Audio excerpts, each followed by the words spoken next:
继续来看南投埔里的在地企业，大家联手侵入到民间乡背景的国小，陪伴1500个小朋友提早来过儿童节。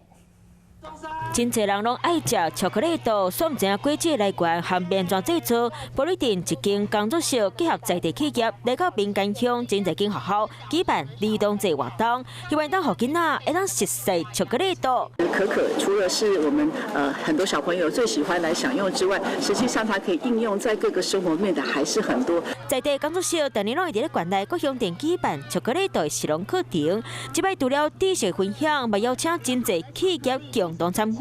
希望当互囡仔学到无共款的议题。现场小朋友除了可以品尝得到这样子的一个世界水准的巧克力以外，我们还带入了可可知识的体验教育。馆长感谢企业会当将在地特色带入来学校，未来迈和教育处共同拍拼。除了本来课程，迈发展在地教材，互囡仔会当熟悉故乡的文化。 Hello， 大家好，我是乃瑜，要教给大家2个任务。第一个，华视新闻的脸书专页，你按赞了吗？还有华视新闻的 YouTube 频道，赶紧订阅起来，还要记得按赞，开启小铃铛哦。